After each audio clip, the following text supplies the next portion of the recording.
கேஸை முடிச்சு வச்சுட்டாங்க நியூஸ் உங்களுக்கு வந்துருச்சா? நான் என்ன ஸ்டிப்ஸ் இறங்கி கீழே கூட வரல, அதுக்குள்ளே உங்களுக்கு வந்துச்சு. நம்பிச்சு நான் என்ன சொல்கிறேன்னா, இப்போ 4th அன்னைக்கு வந்தோம், எல்லாரும் வந்திருந்தீங்க.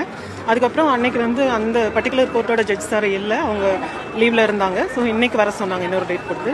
இதில் வந்து சிபிஐயோட ரிப்போர்ட் சப்மிட் பண்ணியிருந்தாங்க இல்லையா இங்கே, அதுக்குரிய அவங்க என்னென்னா இதில் வந்து எந்த லீடும் கிடைக்கல, அதனால க்ளோஷர் பண்ணலாம், நாம் அக்செப்ட் பண்ணிக்கிட்டா, அதாவது நான் அக்செப்ட் பண்ணிக்கிட்டா அப்படிங்கிற மாதிரி அவங்க நோட் பண்ணியிருந்தாங்க.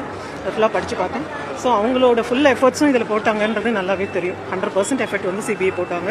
நிறைய வந்து அவங்க நான் பர்சனலாகவே கேட்டுட்டு ஒரு நகை அடகு கடையில் கூட அவங்க ஃபுல்லாக செக் பண்ணியிருக்காங்க, பக்கத்து ஊர்களில் கூட.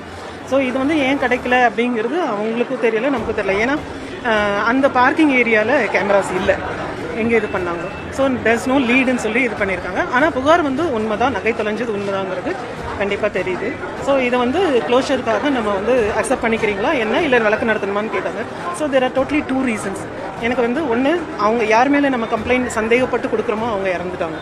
ஸோ இந்த வழக்கு நடத்தி திரும்ப அந்த நகையை கிடைச்சாலுமே நம்ம அதை போடக்கூடிய ஒரு வேதனையான சூழ்நிலை தான் நிறைய நடந்துட்டனால அந்த ஒரு இது இல்லை. ஸோ இன்னொன்று வந்து நான் வயசான அம்மாவை வச்சுட்டு வேலைக்கு போயிட்டுருக்கேன். இல்லை நம்ம கோர்ட்டுக்கு அலைஞ்சிட்டே இருக்கிற சூழ்நிலையும் பர்சனலாக இல்லை.